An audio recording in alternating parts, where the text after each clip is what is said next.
tengan todos ustedes. Antes que nada agradezco al comité organizador de la CONEOC por la amable invitación y vamos a hablar de lo que es el uso de pruebas viscoelásticas para el manejo de la hemorragia obstétrica. Y esto es el conflicto de intereses que yo tengo para esta charla. Como saben, bueno, estamos haciendo todo lo que son los proyectos de implementación del programa en Iberoamérica.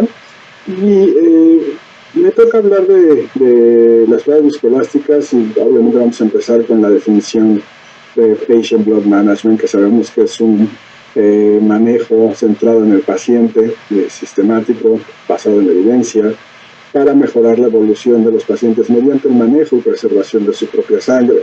Y esto obviamente promueve lo que es la calidad de la atención y el empoderamiento del paciente. Y hemos discutido en numerosas ocasiones la presencia de 3 pilares de la atención, pero el foco de esta charla es hablar específicamente de lo que es el manejo del sangrado y la hemorragia y el papel de las pruebas viscoelásticas en este sentido. Entonces, el papel de la hemorragia, sabemos que esto ya es una cuestión de vida o muerte, y es importante que nuestras decisiones no sean de alguna manera mal dirigidas o sobretratemos a los pacientes, sino que hagamos decisiones dirigidas y que nos ayuden a hacer la intervención correcta para que aseguremos que el sangrado se pare. Y dentro de la intervención correcta siempre tenemos que definir cuándo el sangrado es por coagulopatía y cuándo el sangrado es verdaderamente un problema solamente mecánico quirúrgico.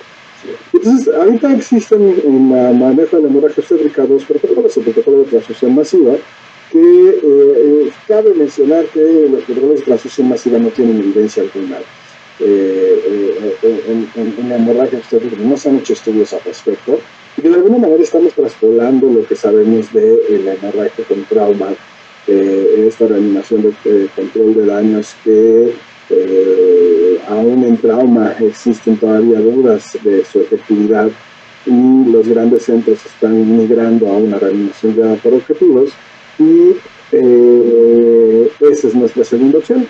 O sea, son protocolos que van a evitar la transfusión masiva y que son protocolos de manejo de hemorragia y de coagulación. Y esto nos va a ayudar a detener el sangrado. Entonces, cuando hablamos de esto, sabemos que la TLS hace mucho tiempo nos enseñó esta primicia que es el trato primero, lo que mata primero, que significa tratar lo que más pone en riesgo la vida del paciente para asegurar su supervivencia. Y esto lo que nos indica cuando hablamos de los algoritmos guiados por objetivos, o los algoritmos guiados por pruebas viscoelásticas, es que la secuencia importa y el tiempo importa. Si nosotros tomamos en cuenta esto, cuando nosotros monitorizamos las pruebas de la coagulación y monitorizamos las pruebas viscoelásticas, nuestras intervenciones van a lograr o buscan normalizar la hemostasis. Sabemos también que en el caso de la hemorragia obstétrica vamos a depender de la actividad fibrinolítica y antifibrinolítica, así como de la actividad anticoagulante y procoagulante, y que esto tiene que estar en equilibrio para evitar tanto que nuestra paciente siga perdiendo sangre como que nuestra paciente se trombose. Y tomando en cuenta esto, actualmente tenemos una gran cantidad de opciones terapéuticas que incluyen desde la desmopresina, los antifibrinolíticos, protamina, productos sanguíneos, hemoderivados, factores recombinantes. La pregunta que siempre nos debemos hacer en este sentido y con todos los riesgos que presentan uno u otro es ¿qué debemos de administrar? ¿Cuándo lo debemos de administrar? ¿Por cuánto tiempo? ¿Y en qué cantidad? Y como regla, solo la terapia apropiada nos va a ayudar a detener el sangrado. Entonces, las pruebas estándares, aparte del tiempo que pueden tardar en entregarse, solamente evalúan los primeros 60 segundos de la formación del coágulo, solamente miden la coagulación plasmática y no la de la sangre total, y de alguna manera no van a valorar ni el tiempo platicado ni la acción de la fibrinolisis. El PP y el PPPA no evalúan fibrinolisis y no son predictores de sangrado. A diferencia de la medición con pruebas viscoelásticas, que va a ser en dinámica, que integra todas las fases de la coagulación, integra la fibrinolisis, es fácil de interpretar, los resultados son muy rápidos y nos va a ayudar a usar de manera correcta los hemoderivados. Y el uso de estas pruebas que vamos a ver a continuación nos ayudan a reducir el 50% por lo menos la necesidad de transfusión. Es decir, la primera parte es evitan transfusiones innecesarias y hacen mejores intervenciones hemostáticas. Nos van a tener un gran valor predictivo negativo, es decir, cuando la prueba es normal, nuestro sangrado no es por coagulopatía y no tenemos que hacer una intervención. En cuestión de administrar factores o fibrinógenos, transfusiones de precipitados y plasmáticos congelado, plaquetas. Sí, también, al igual que las pruebas globales, no tienen un valor predictivo positivo bueno, es decir, una prueba alterada no predice si el paciente va a presentar o no sangrado, y mejora el concepto de trata primero lo que mata primero en los algoritmos. Es decir, nos van a ayudar a administrar el fármaco correcto, la intervención correcta, en el tiempo correcto y en la respuesta, en la secuencia correcta. Entonces, estamos hablando de medicina de precisión. Estos son los algoritmos que hemos publicado, fue en el 2019, actualmente ya lo estamos actualizando, y nos vamos a enfocar en el manejo de la hemorragia, porque también no todos persiguen los mismos objetivos. Hay variaciones importantes en el manejo de los pacientes de acuerdo a la fisiopatología tanto de la coagulación como a los resultados que se han visto en algunos estudios tanto observacionales como aleatorizados. Y entonces, como mencionamos anteriormente, el tiempo importa, la secuencia importa, y aquí tenemos que decir que lo primero es tener la situación clínica. Entonces, de acuerdo a la situación clínica, que es normalmente la pérdida de sangre de 500,000 o severa cuando se considera arriba de 1.500 de acuerdo a las definiciones actuales, que posiblemente cambien porque ya empieza a haber un grupo de trabajo que quieren estandarizar un poquito más la definición. Pero bueno, aquí dentro de las primeras 3 horas es siempre el ácido tranexámico va primero, y si después de esa dosis nosotros vemos alteraciones para no tener que esperar 30 o 60 segundos y minutos la que termine el coágulo y se vea la fibrinolisis franca, entonces ya en el caso ya de que se haya administrado la primera dosis, ya nos podemos ir a la administración de una segunda dosis si fuera necesario. Lo más importante también es la firmeza del coágulo. La firmeza del coágulo nos van a dar el fibrinógeno, las plaquetas y la actividad del factor 3 activado. Entonces, si nosotros vemos la nomenclatura, que es la amplitud a los 5, por eso dice a 5, lo van a encontrar a 10, a 20, es la amplitud y de ahí la máxima firmeza del coágulo, entonces nos debemos de ir a la aplicación de fibrinógeno en su forma, y nuestro objetivo, ya que conocemos que la producción de fibrinógeno en la paciente obstétrica es mayor, debe ser llegar a los 16 milímetros, pero solo vamos a poder cuando estén menos de 12. Y de ahí, si nosotros tenemos una amplitud de los 5 minutos también disminuida, pero nuestro fibrinógeno, nuestra amplitud en el pico, entonces el fibrinógeno está arriba de 12, vamos a aplicar lo que son plaquetas. Una vez que tenemos la firmeza, también vamos a poder calcular cuánto le tenemos que pasar de fibrinógeno de acuerdo a lo que nosotros queramos llegar, es decir, cuántos milímetros necesito yo para llegar a mi objetivo, que es más de 16 milímetros. Pues si yo tengo una paciente que tiene menos de 12, vamos a suponer tiene 10, me faltarían 6 para llegar al objetivo, 6 entre 2 me da a 3 gramos, entonces con 3 gramos de fibrinógeno yo voy a tratar a esa paciente. En cuestión de crioprecipitados nos tendríamos que poner o aplicar 15 unidades de críos, y recuerden que los crioprecipitados, si no se pasan de manera adecuada a una dosis correcta, no van a tener el efecto deseado en darle esta firmeza al coágulo por la formación de polímeros de fibrina.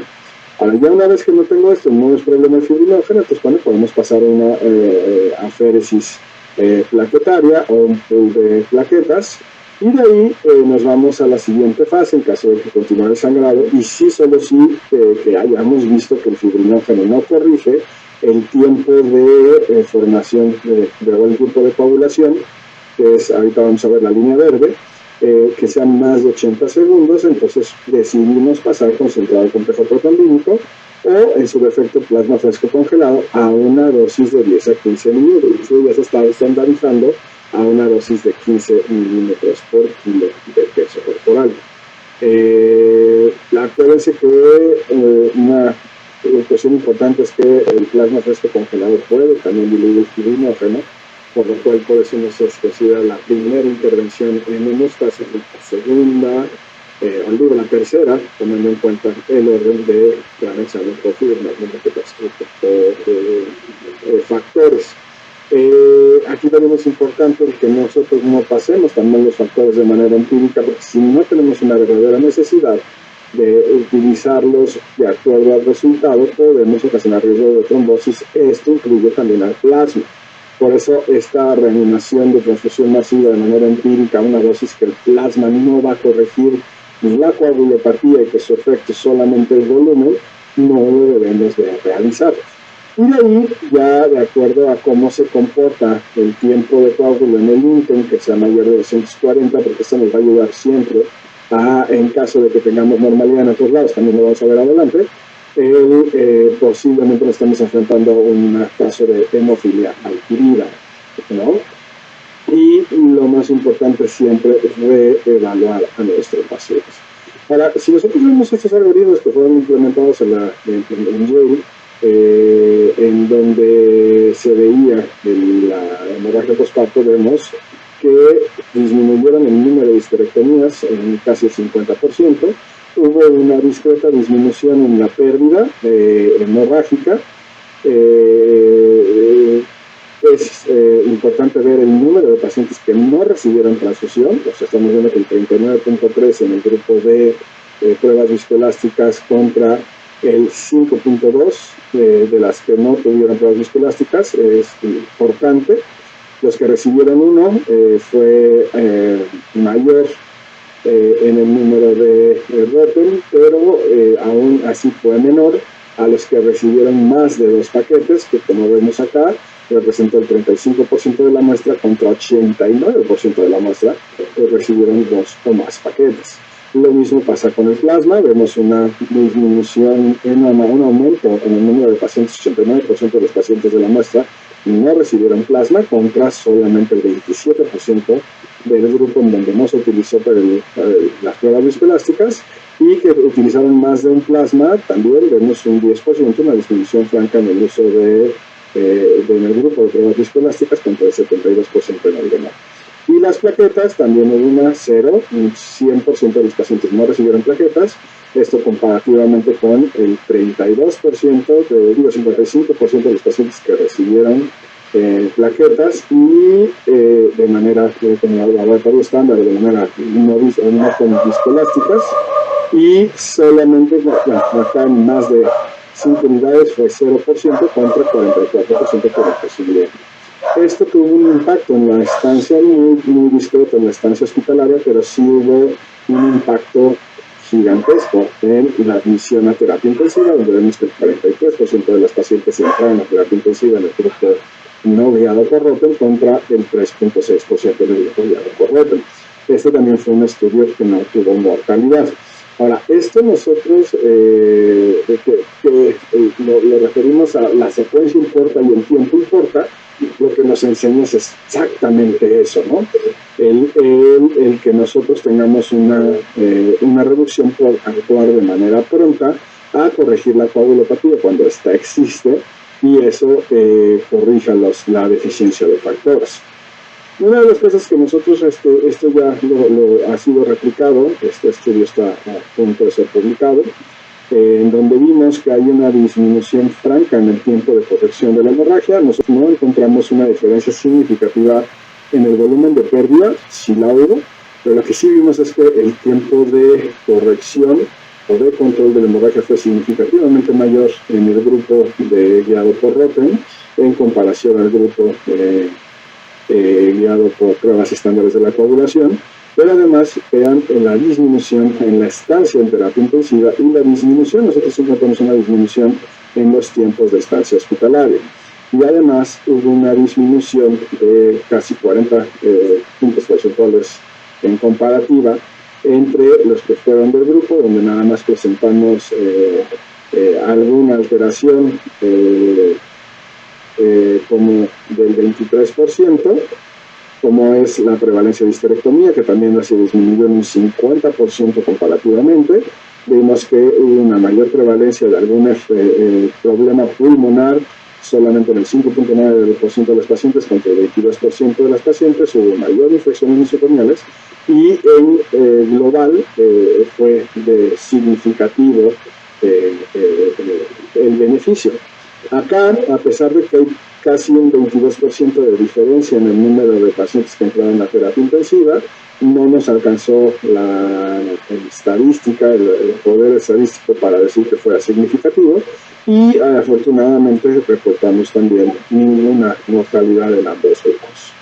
Entonces, ¿qué hacer cuando el paciente sangra? Bueno, pues en el sangrado grave va a depender siempre de la estabilidad hemodinámica, de la hipoperfusión, del lactato, del mecanismo productivo, pero también es importante que nosotros tenemos nuestros algoritmos de manejo y nuestro proceso de manejo guiado hacia esto. De nada sirve, obviamente, tener la prueba viscoelástica si no tenemos nosotros definido perfectamente bien cuáles son los objetivos y cuáles las metas terapéuticas a seguir. Obviamente, en los casos ya de hemorragia grave, nuestro objetivo va a cambiar. Y es decir, nosotros no nos vamos a guiar a no transfundir, sino a que no se convierta esto en una transfusión masiva. Y entonces el primer paso siempre va a ser cerrar la llave, por eso el protocolo tiene que ser interdisciplinario y multiprofesional. Y el primer paso, cuando determinamos el tipo de sangrado, que en realidad es ROTEM, si el ROTEM es normal, estamos definiendo un sangrado mecánico quirúrgico. Si el ROTEM es anormal, entonces sabemos que está agregado una coagulopatía y tenemos que actuar. Siempre el mecánico quirúrgico es compresión, sutura, quirófano, el soporte o lo que sean medicamentos, y la coagulación se debe estar evaluando constantemente para evitar que se nos forme algún problema, y siempre considerar la transfusión de paciente depositario. Estas son metas que deciden la continuidad de la atención que nosotros manejamos, que es cuando se pierde más del 60% del volumen circulante del hematocrito y hay menos de 7 de hemoglobina con inestabilidad hemodinámica de hiperperfusión. Lo que también podemos tener pacientes que lo pierdan y no necesiten la reasociación, pero bueno. En la cuestión dinámica es importante entender que, por ejemplo, este es un caso real de una paciente que tenía un FIB-Nexten normal, pero el FIB estaba alterado. No se decidió hacer nada por cuestiones, ya saben, de es muy caro, no autorizaron, no sé qué. El chiste es que, por no haber hecho la intervención, a las 58 minutos la paciente está en una franca coagulación intravascular eliminada, tenemos una hiperfibrinolisis, no tenemos fibrinógeno, y esto se le tenía que haber dado 6 gramos de fibrinógeno para lograr la meta que hicimos en el algoritmo. ¿Qué pasó? No lo autorizaron, 2 gramos de fibrinógeno, solamente nos dieron 4 gramos, 2 de tranexámico y 4 de fibrinógeno, y esto sí, efectivamente logró abrir, pero el coágulo sigue siendo débil, todavía tenemos deficiencia de factores, el fibrinógeno no está en meta, y la paciente sigue sangrando. Entonces, lo que se trataron de ahorrar, pues se perdió, y vemos cómo se tuvieron que pasar 4 gramos más de fibrinógeno, entonces en vez de 6 fueron 8, se tuvo que agregar el concentrado complejo protrombínico y por la corrección de factores que ya estaban alterados y plaquetas, lo que conllevó a normalizar la coagulación y que esta paciente solamente, a pesar de todo, se le tuvieron que consumir solamente 6 cositas hospitales y fue una calidad mayor a casi a 3 litros, 4 litros de sangre. Pero lo más importante aquí, que mucha gente estaría contenta, bueno, se paró la hemorragia, la paciente le fue bien, no se tuvo que transfundir un poquito. La realidad es que si nosotros hacemos las intervenciones en el tiempo correcto, en la secuencia correcta, hubiéramos evitado todo lo demás. A esto, por ejemplo, una hemorragia con 1500 mililitros es otro caso, donde estamos viendo de manera dinámica cómo se va formando el ROTEM. Obviamente no es la velocidad habitual, esto está acelerado a 100 cuadros por minuto, pero vemos que ya los 5 minutos sale 30, de acuerdo a nuestro algoritmo está disminuido, ya se le había pasado tranexámico, y vemos 5 milímetros de A5, que nuestra meta es que esté en menor de 12 activamos tratamiento. Entonces acá tenemos 5 menos 16 son 11, entonces a esta paciente lo tenemos que haber pasado por lo menos 5.5 gramos de fibrinógeno para lograr una reanimación adecuada. Entonces vemos que lo demás no está alterado, efectivamente se le pasaron las dosis, tranexámico y fibrinógeno o críos, y recuerden que desafortunadamente aquí, para esta paciente específicamente, hubiéramos necesitado por lo menos 25 unidades de preprecipitados, y esto también nos pone a veces en problemas, pero bueno. Después de la intervención, 2 gramos de tranexámica, se le pasaron 4 gramos de fibrinógeno, y la paciente empezamos a ver cómo empieza a corregir. La máxima firmeza aquí la vemos en 35 ya. Aquí vemos que tiene 11, pero el Lincoln llama la atención porque está con 232 segundos. Entonces, una intervención que normalmente la gente pensaría sería darle plasma. La realidad es que no es necesario, porque la transfusión de plasma, si ya para la hemorragia no hace diferencia si la aplicas en los primeros 60 minutos o si lo haces a los 120 o a los 180, como lo demuestra en este cuadro, esta tabla. La realidad es que en cuestión de mortalidad vemos que los cuadros son muy similares, no entre ellos, pero sí entre los tiempos comparativos. La realidad es que no hay necesidad de acelerarnos con el plasma, que desafortunadamente todavía sigue siendo un objetivo primordial y de mucho uso en la paciente con hemorragia obstétrica. Al fibrinógeno no se repone con plasma, esto ya lo sabemos bien, que pues, para poder nosotros dar una fuente de fibrinógeno que logre la concentración que se necesita de fibrinógeno en plasma fresco congelado, necesitaríamos volúmenes exorbitantes de plasma. Entonces, esto nos va a llevar a más complicaciones y de todas maneras la intervención no es efectiva porque inclusive podemos diluir el plasma existente. Ahora vemos otro caso, una paciente que perdió 1 litro de sangre, se le activa el Rotem, y la paciente vemos cómo va abriéndose la curva. Acá ya la máxima firmeza va en 13, o sea que ya estamos en objetivo, más de 12. Y acá vemos que ya está en 39, o sea ya estamos en objetivo, llegó hasta 41 a los 5 minutos. Y vemos que no hay alteraciones en los otros cuadrantes. Entonces aquí la realidad es que no hay coagulopatía. Entonces es totalmente la corrección mecánica o quirúrgica del problema. Después de que se logra corregir, después del uso de heterotónicos, se sangran 500 mililitros más, que ya se clasifica en hemorragia masiva. Y entonces, se come un segundo Rotem para verificar que todo esté bien. Y vamos a ver lo mismo, ¿no? 11, se quedó en 11, y de 1 milímetro no hay intervención que hacer. La paciente no está sangrando, tenemos 39 milímetros de las 5, no tenemos alteraciones y no tenemos ningún otro objetivo que perseguir, por lo cual no hay necesidad de transfundir nada para la coagulación. El tranexámico, como les digo, se pasa como bolo de acuerdo a los estudios que tenemos ahorita por evidencia, pero 30.000, en este estudio de McNamara, donde se utilizaron 32.000 partos en 4 años con 893 pacientes con más de 1.500 de sangrado. Ellos lograron disminuir, comparativamente, si utilizaban el shock pack contra el algoritmo, una disminución franca en el número de unidades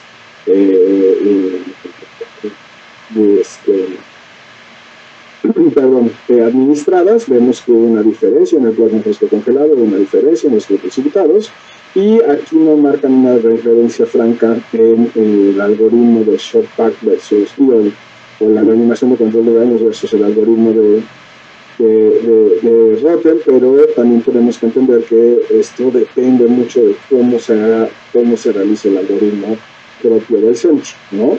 Entonces, el Rotem, combinado con el tratamiento, el algoritmo de tratamiento, va a haber una disminución del volumen sanguíneo. Peter Collins, que actualmente está haciendo uno de los estudios más grandes en hemorragia obstétrica al respecto, para la función de la reanimación de control de daños contra la reanimación guiada por objetivos, que pruebas viscoelásticas de la coagulación. Cuando los laboratorios o las pruebas viscoelásticas son normales, no hay necesidad de plasma, no se debe de utilizar plasma si tenemos otras hemostáticos presentes. Recuerden que ahorita realmente la indicación de utilizar plasma es la reposición de factor 5, no hay otra, y solamente inclusive en trauma o en autonomía uterina no hay necesidad de pasar plasma hasta después de que se tengan que pasar 4 unidades de concentrados eritrocitarios. Esto es totalmente distinto al 2,1,1,1,1. Y tampoco debemos de utilizar el fibrinógeno de manera no monitorizada o de manera preventiva, porque también puede ocasionar más daño. Y Hollis, también otra experta en todo lo que es el manejo de hemorragia obstétrica, nos dice que los algoritmos que han sido publicados son seguros, que nos va a ayudar a disminuir la transfusión masiva, que las pruebas viscoelásticas deberían de estar disponibles para todos los que se dedican a la anestesia obstétrica. Para este caso en particular veamos cómo también el número de pruebas de módulos importa. Acá estamos viendo lo mismo, una paciente con hemorragia grave, y vemos que el A5 está en 43, es completamente normal. En el extem vemos que la amplitud de los 5 minutos es de 21 milímetros en el FICTEM, entonces no tiene ninguna alteración, y obviamente lo normal que haríamos es, bueno, pues es el obstétrico, el ginecobstetra el culpable, o le hablaríamos al hematólogo, o pasaríamos de todas maneras plasma fosfocongelado y plaquetas, pues el sangrado es abundante, o necesitamos evaluar mejor la coagulación. Y la realidad es que al evaluar el ítem y el ERTEM vemos que el CT está mayor de 240 segundos, hasta 460 en ítem, que es esta raya verde, y en ERTEM vemos que también la raya verde es de mayor de 555 segundos. En este momento, aquí, un extem y ítem normal con un ítem ERTEM alterado nos habla de un probable caso de hemofilia fluida, por lo cual debemos de iniciar la reposición con el factor 7 recombinante para tratar al inhibidor, o en la aplicación de 50 a 100 unidades por kilo de concentrado de complejo proteínico tipo FEIBA, y obviamente la interconsulta para que nos ayuden al tratamiento de inmunosupresor de la hemofilia adquirida, para detener el sangrado de estos pacientes, que afortunadamente la gran mayoría de los casos son se revierten por sí solos una vez que se trata la causa, pero bueno, debemos siempre tener en cuenta para que no perpetúe ni el sangrado ni la coagulación en estos casos. Cabe mencionar que es importantísimo mantener la continuidad de la atención. Recuerden que la paciente no cambia porque cambia de servicio, por eso es importante estandarizar tanto el conocimiento como los procesos de la atención. Y finalmente, recuerden que son 3 pilares, y no se trata de ver quién sabe más, sino de que todos manejemos, digamos, el mismo camino.